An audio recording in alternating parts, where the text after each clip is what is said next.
कहता है, भगवान शंकर की पवित्र कथा कहती है कि 5 जगह से अशांति हमारे घर में प्रवेश करती है। 5 जगह से अशांति हमारे घर में आती है, 5 जगह से अशांति हमारे घर में प्रवेश करती है। 5 जगह से अशांति हमारे घर में प्रवेश कर रही होती है। पहला है संसार से, दूसरा है संपत्ति से, तीसरा है संबंधों से, चौथा है स्वास्थ्य से और 5वां है संतान से।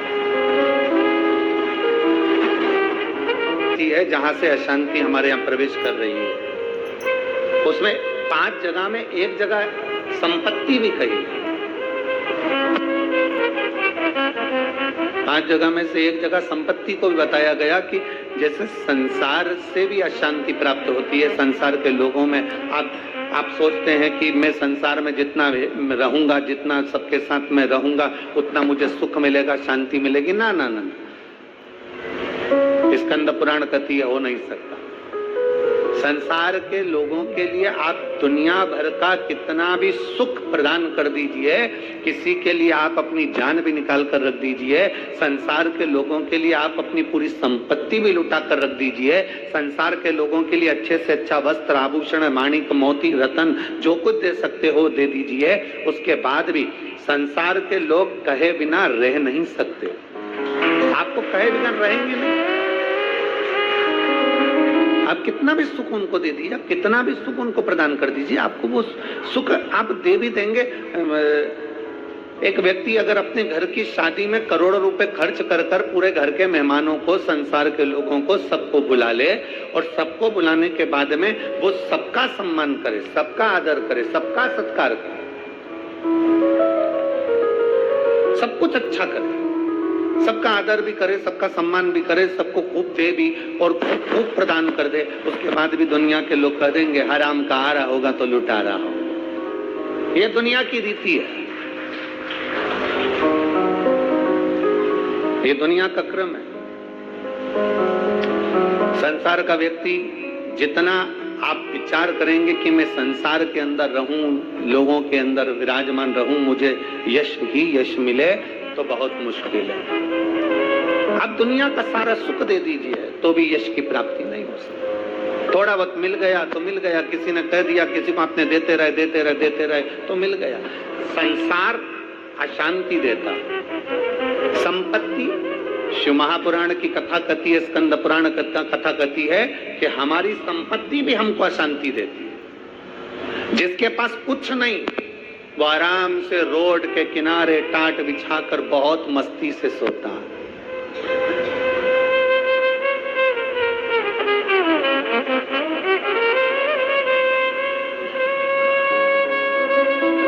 और जिसके पास में बहुत कुछ है, सारी संपदा भरी पड़ी हुई है, सारी दौलत भरी पड़ी हुई है, सुंदर बंगला है, डनलप का गद्दा है, एसी भी लगा है, पलंग भी लगा है, नौकर चाकर सब कुछ लगे हैं, सब कुछ,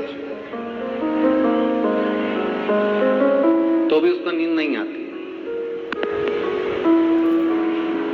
कितना सुंदर कहा गया शिव महापुराण के अंतर्गत, कितनी सुंदर बात कही गई कि शिव महापुराण की कथा, कई लोग कहते हैं गुरुजी आपकी कथा होती है तो वहां 1 किलोमीटर दूर तो गाड़ी रोक दी जाती है। शिव महापुराण की कथा होती है तो पैदल चलकर बहुत दूर तक जाना पड़ता है, बहुत दूर तक। पर कोई किसी चिकित्सक से पूछे, कोई डॉक्टर से पूछे, कोई आयुर्वेद वाले से पूछे, कोई होम्योपैथिक वाले से पूछे, कोई योग गुरु से पूछे कि शास्त्र क्या कहता है, हमें स्वस्थ रहने का तरीका क्या बताता है, तो कहा सबसे सुंदर तरीका है स्वस्थ रहने का कि जितना पैदल चल सकते हो उतना जिंदगी में सुख प्राप्त कर सकते। अब भगवान भोलेनाथ जी की कथा सुनने के लिए आप लोग आते हैं, शंकर जी की कथा में आप लोग पहुंचते हैं, शिव पुराण में पहुंचते हैं, तो बाबा भोलेनाथ पहले ही तुम्हारे स्वस्थ रहने की व्यवस्था कर देता है। भोले बाबा करता क्या है कि 1 किलोमीटर दूर तो गाड़ी रुकवा देता है, तुम कितने बड़े भी सेठ हो, 1 किलोमीटर दूर गाड़ी रुकवा दी और बड़े प्रेम से पैदल पैदल आराम से चलते चलते चलते चलते कथा में पहुंच गए, आसन लगाया, बैठ गए, बैठने के बाद वापस जाने की तैयारी हो जाती है। शिव महापुराण की कथा कहती है संपत्ति सुख नहीं देती, संपत्ति अशांति देती। संपत्ति शांति नहीं दे सकती, वैभव दे देगी। आप डनलप के गद्दे पर सो जाओगे, आप खूब जेवर पहन लोगे, आप अच्छे वस्त्र पहन लोगे, आभूषण धारण कर लोगे, सारा सुख तुम्हारे पास में आ जाएगा, पर शांति नहीं आ सकती। इसलिए बारंबार कहा गया, मिलता है सच्चा सुख केवल भगवान तुम्हारे चरण। बाकी के दुनिया का सुख कहीं नहीं प्राप्त हो सकता। दुनिया का सर्वाधिक सुख भगवान के चरणों में। आप कुबेरेश्वर बाबा की धरा पर आए हैं, कुबेरेश्वर बाबा की धरा पर कभी पहुंचे या आए तो कुबेरेश्वर बाबा की धरा पर पहुंचकर तुम कहीं पर भी एकांत में बैठ जाओ, जितनी देर बैठे रहोगे आपको ऐसा महसूस होगा कि मेरा शंकर तुम्हारे आसपास में से घूम कर निकल कर गया है। शिव तत्व की प्राप्ति करी और सारे तीर्थ धाम आपके चरणों में। हे गुरुदेव प्रणाम आपके चरणों में। सारे तीर्थ धाम आपके चरणों में। हे गुरुदेव प्रणाम आपके चरणों में। आप जितनी देर बैठोगे परमात्मा के चरणों में, जितनी देर विराजमान हो परमात्मा के चरणों में, जितनी देर बैठे हो उतनी देर तुम्हें शांति है, उतनी देर आनंद है। तो शिव तत्व कह रहा है कि संसार में शांति नहीं है, संपत्ति में शांति नहीं है। तो कह रहा है संबंधों में शांति नहीं है। जितने संबंध बनाते चले जाओगे, नहीं साहब हमने इनको हमारा भाई बना लिया, घर का भाई नहीं बनी लिया, भाई बना के बैठे। नहीं साहब इसको हमने हमारी बेटी बना लिया, घर की बहन बेटी को साड़ी नहीं दिला रही हो, दूसरी बेटी बनाते फिर। नहीं साहब इनको हमने हमारा काका जी बना लिया, तो घर का काका जमीन और जायदाद के लफड़े में पड़ा, आज तक नहीं सुलझ रहा और पर काका बना के तैयार कर लिया। नहीं साहब ये हमारी बुआ है, नहीं साहब ये हमारा ये है। नहीं, संबंध जितने जितने संसार के लोगों से जोड़ोगे, शिव पुराण कहती है जो हमारा संबंध है जितने लोगों से जुड़ा है उतना ठीक है, पर अलग से कोई संबंध जोड़ने का प्रयास मत करो, अलग से परमात्मा को जोड़ने का प्रयास करो तो जीवन की सार्थकता, जीवन के साथ परमात्मा को जोड़ो, परमात्मा को अपने करीब लाने का प्रयास करिए, परमात्मा को अपने नजदीक लाने का प्रयास करिए। परमात्मा को अपने करीब में जितना जितना लेकर आओगे उतना उतना सुख और शांति आपके जीवन में आती चली जाए, उतनी शांति उतना सुख। शिव महापुराण की कथा के माध्यम से 3 दिवसीय शिव चर्चा का ये सुंदर संवाद, आज तृतीय दिवस है, विराम का दिवस है। स्मरण रहे, संसार से, संपत्ति से और संबंधों से शांति की अनुभूति नहीं है। संबंध भी हमको अशांति देते हैं। किसी ने कुछ कह दिया मन अशांत हो गया, किसी ने कुछ बोल दिया मन अशांत हो गया, कहीं किसी ने कुछ कहा अपन घर से निकल कर चले गए मन अशांत हो गया। अच्छा जरा सा विवाद हुआ लोग घर छोड़कर चले जाते हैं, हमको ये समझ में नहीं आता कि घर में तुम रहकर भी शांति का अनुभव नहीं कर पाए तो क्या क्षिप्रा जी के तट पर जाकर, गंगा जी के तट पर जाकर, नर्मदा जी के तट पर जाकर, किसी तीर्थ में जाकर, सबको छोड़कर अकेले घर से निकलकर घर के बाहर जाकर क्या तुम्हें शांति मिल जाएगी? जम के बोलो जरा, नहीं मिल सकती। घर छोड़कर शांति का अनुभव नहीं हो सकता।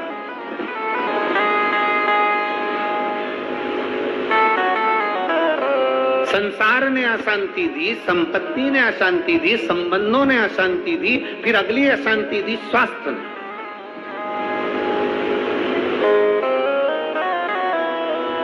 घुटने दुखने लगे, कमर दुखने लगी, पीठ दुखने लगी, अशांति होने लगी, अब मैं बहुत बीमार रहने लगी, मेरे जीवन का क्या ठिकाना गुरुजी, मेरी जिंदगी का क्या ठिकाना।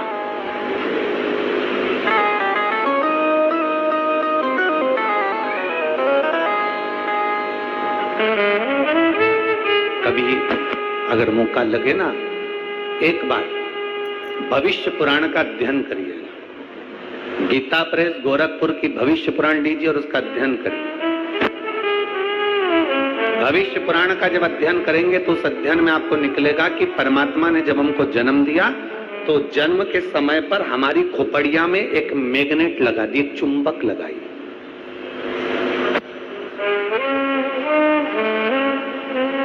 परमात्मा ने हमारी खोपड़िया में, हमारे मस्तिष्क में, हमारे भेजे में, हमारे सिर के अंदर, हमारे मस्तिष्क में एक चुंबक लगाया।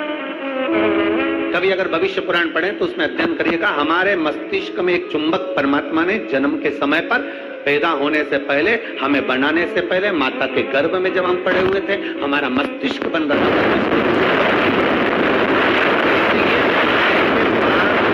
संस्कार होता है, अंतिम संस्कार में जब मुर्दा आधा जल जाता है तो उसकी खोपड़िया को फोड़कर कपाल क्रिया करी जाती है। आपके इधर करते कि नहीं करते वो हमको नहीं मालूम। हमारे इधर की रीति है, बांस में लोटा बांधकर उसमें घी भरकर उसके घर के बेटों से, उसके पोता पोती से वहां पर खड़ा करवा के पोते से खोपड़िया में वो डंडा पड़वा कर वहीं घी उंडेलवा कर डंडे को फेंक दिया जाता, उस बांस को फेंक दिया जाता। देखा है आप लोगों ने इसको?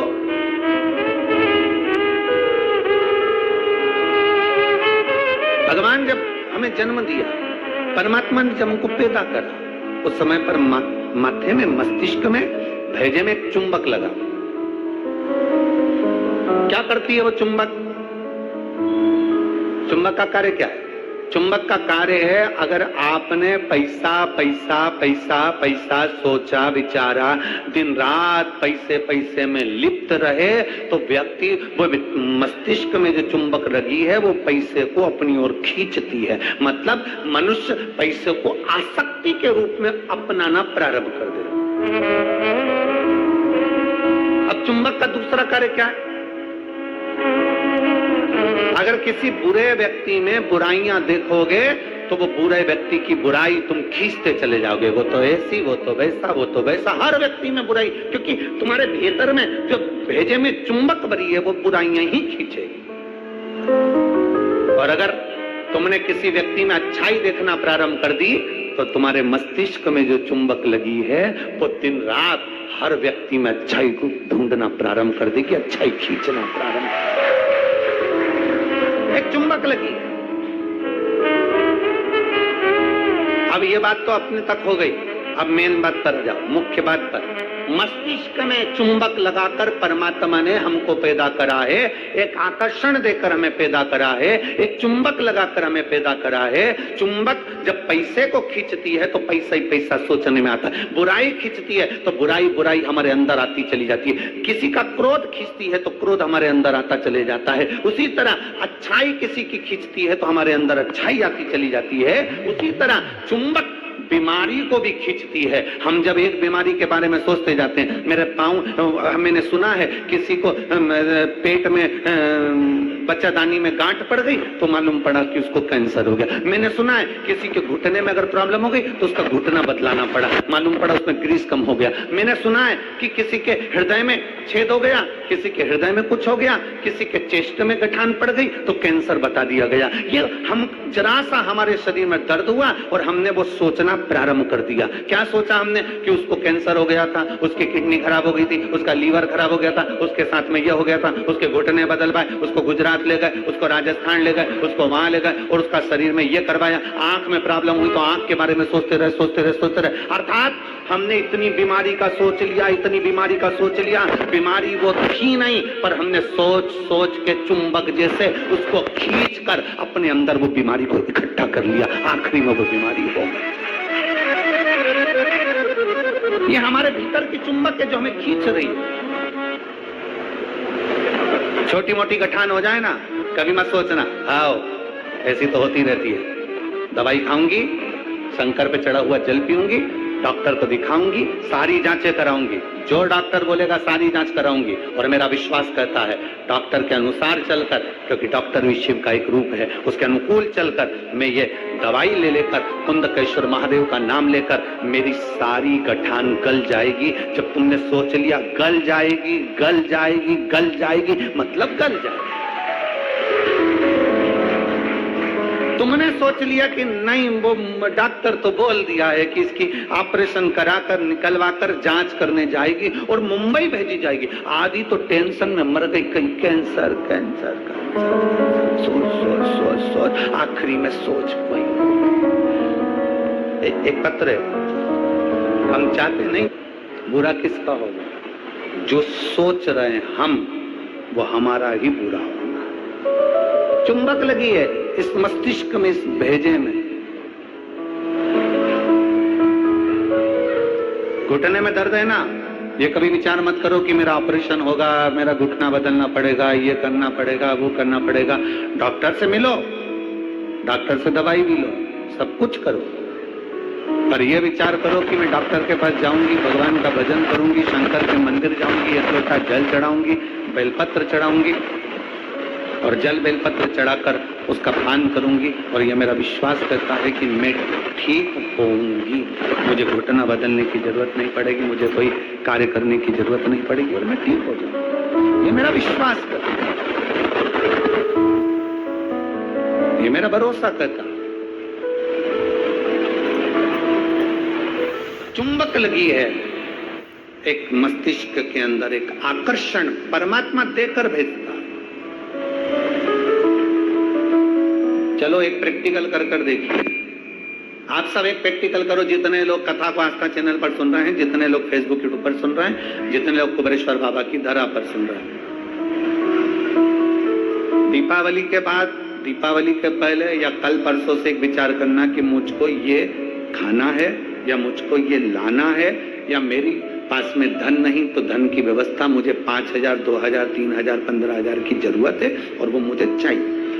3 4 5 दिन 8 दिन 10 दिन तक सोचते रहो, विचार करते, चाहिए मुझे, कहीं से व्यवस्था हो जाए, बाबा कुछ भी करे, कैसे भी मुझे पाना।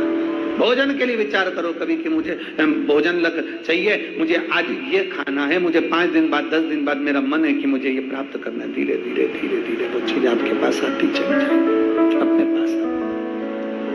अच्छा सोचिए, अच्छा विचारिए। जब अच्छा सोचेंगे, अच्छा विचारेंगे, अच्छा सोचेंगे, अच्छा विचारेंगे, अच्छा कर्म करेंगे तो निश्चित है कि अच्छा हमें मिलेगा। हम हमेशा जरा सी बीमारी आई, जरा सा रोग आया, जरा सी तकलीफ आई, जरा सा कष्ट आया, जरा सी तकलीफ में हम विचार करने लगते हैं कि मुझे ये क्यों। महापुराण की कथा कहती है, शिव तत्व कथा है, 3 दिन की शिव चर्चा कुबेरेश्वर बाबा की पवित्र कंकर शंकर की धरा पर जो हो रही है, उसमें आज विराम दिवस की कथा कहती है। अशांति हमको संसार भी देता है, अशांति हमको संपत्ति भी देती है, अशांति हमको संबंध भी देते हैं और अशांति हमको स्वास्थ्य भी देता है। हम सोचने में पड़ जाते हैं, मुझे ये प्रॉब्लम हो गई, मुझे ये तकलीफ हो गई, मुझे ये कष्ट हो गया, मुझे ये तकलीफ होती चली जा रही, हमारे भीतर से अशांत होते चले जाते, भीतर से हम अशांत होते चले जाते। शांति गई। 4 स्थान अशांति के तो ये बता दिए और 5वें नंबर पर बता दिया संतान। 5वें नंबर पर कहा कि संतान भी अशांति दे जाती। संतान, इसलिए शिव महापुराण की कथा कहती है, पुत्र के लिए किया गया कर्म है और बेटी के लिए किया गया धर्म है। धर्म है, पुत्र के लिए करना, ये तुम्हारा कर्म है। मेरे को दुकान लगाना है, बच्चों को सेटल करना है, बच्चों को ये करना है, बच्चों को वो करना है, मेरे बेटे के लिए ये व्यवस्था करना है, मेरे बेटे की शादी करना है, मेरे बच्चे के लिए ये करना है। पुत्र के लिए करा गया ये कर्म है। बेटे के लिए तुम लाखों की संपत्ति छोड़कर जाना, वो धर्म नहीं कहलाएगा। बेटे के लिए तुम दुनिया भर की दौलत छोड़कर जाना, वो धर्म नहीं कहलाएगा।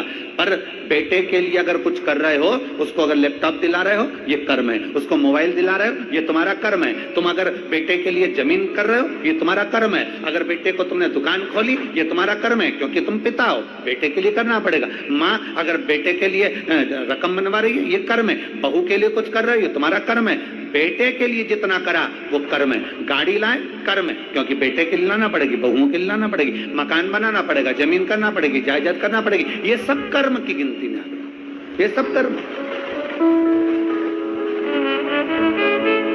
दुकान बनाओ बेटे के लिए, जरूरी है। जमीन करो बेटे के लिए, जरूरी है। मकान बनाओ बेटों के लिए, जरूरी है। बहू लाओ बेटों के लिए, जरूरी है। गाड़ी बंगला करो बेटों के लिए, जरूरी है। तुम्हारा कर्म है, करना ही पड़ेगा। पर बेटी अगर घर में आई और बेटी का अगर तुम लालन पालन कर रहे हो, बेटी को पढ़ा रहे हो, लिखा रहे हो, शादी कर रहे हो, विवाह कर रहे हो, उसको पढ़ा रहे हो, तो ये तुम्हारा कर्म नहीं है, ये तुम्हारा, जम के बोलो जरा, धर्म है। इसलिए शिव महापुराण की कथा कहती है कर्म और धर्म का लेवल बराबर लेकर चलना, अर्थात बेटे के लिए भी करो तो बेटी के लिए भी करते रहना, दोनों का लेवल बराबर लेकर चलिए। कर्म और धर्म के लेवल को बराबर लेकर चलोगे तो जिंदगी की सार्थकता सिद्ध हो जाएगी, तुम्हारा जीवन आनंदमय हो जाएगा। कर्म और धर्म के लेवल को बराबर बनाइए, बराबर। और मत बुरे कर्म कर वरना पछताएगा, भगवान की आंखों से तू बच नहीं पाएगा, तू बच नहीं पाएगा। अरे ओ अज्ञानी मत कर नादानी, अरे ओ अज्ञानी मत कर नादानी। तेरे कर्म का फल भी तू ही पाएगा, जैसा किया तूने तेरे आगे आएगा। मत बुरे कर्म कर बंदे, मत बुरे कर्म कर बंदे, वरना पछताएगा, भगवान की आंखों से तू बच नहीं पाएगा, तू बच नहीं पाएगा। अपने कर्म का लेवल और अपने धर्म का लेवल दोनों को बराबर कर कर चलिए, कर्म को और धर्म को बराबर बना कर चलिए। कर्म और धर्म दोनों बराबर।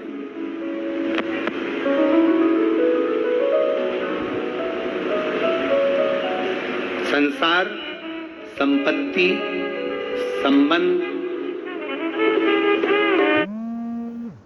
संतान, स्वास्थ्य, ये सब अशांति को प्रदान करते हैं या शांति देते हैं। चार जगह की अशांति को आने से आप रोक सकते हो। चार जगह से जो अशांति आ रही है ना, इसको आप रोक सकते हो। चार जगह कौन कौन सी? संसार की अशांति आ रही है तो तुम संसार वालों से संबंध छोड़ दोगे, शांत होगे।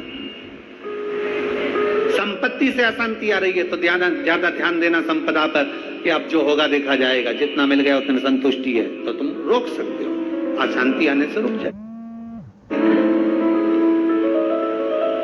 संसार, संपत्ति, संबंधों से अगर अशांति आ रही है तो तुम संबंध थोड़े कम कर दोगे, रिश्तेदारी थोड़ी कम कर दोगे, अशांति आने से रुक जाएगी। स्वास्थ्य से भी तुम गोली दवाई लेकर अशांति को रोक सकते हो। पर जो पांचवा नंबर है ना, संतान, इसको तुम कभी जिंदगी में नहीं रोक सकते। इसकी ओर से तो तुमको धीरे धीरे अशांति आती ही रहेगी। तो कोई महाराज तुमसे कह दे कि महाराज की मैं तुम्हारी बहू को अच्छा कर दूंगा, बेटे को अच्छा कर दूंगा, तुम्हारे बेटी को सुखी कर दूंगा, तुम्हारे जमाई को अच्छा कर दूंगा, तुम्हारे परिवार को अच्छा कर दूंगा। कोई तुमसे कह दे कि मैं तेरे बेटा बहू को अच्छा कर दूं, कोई तुमसे कह दे कि मैं तुम्हारी बेटी दामाद को अच्छा कर दूं, कोई तुमसे कह दे मैं तेरे पोता पोती को अच्छा कर दूं, कोई कह दे तुमसे कि तुम्हारे नाती पंती को अच्छा कर दूं। ना ना ना, शिव पुराण कहती है चार जगह से आने वाली अशांति को रोका जा सकता है, पर संतान की ओर से अशांति को रोकना कठिन है। ये कभी ना कभी हर 15-20 दिन, 1 महीना, 4 महीना, 6 महीना, 1 साल, 1.5 साल, 2 साल में कहीं बेटों की ओर से, कहीं बेटी की ओर से, कहीं जमाई की ओर से, कहीं बहुओं की ओर से, कहीं पोता पोती की ओर से, ये थोड़ा ना थोड़ा आता रहेगा, ये थोड़ा ना थोड़ा प्राप्त होगा। थोड़ा ना थोड़ा प्राप्त होगा तो हमारे भीतर अशांति फिर जागे। तो करे क्या? फिर क्या करा जाए? क्या कर सकते? शिव महापुराण की कथा कहती है, फिर एक चीज करिए, अशांति जब भीतर बार बार आ रही है, अशांति जब भीतर बार बार प्रवेश कर रही है, चाहे संतान से हो, स्वास्थ्य से हो, संपत्ति से हो, संबंध से हो, संसार से हो, 5 जगह से जब अशांति प्रवेश कर रही हो, तब शिव महापुराण की कथा कहती है कि बन सके तो कार्तिक महीने के अंदर जो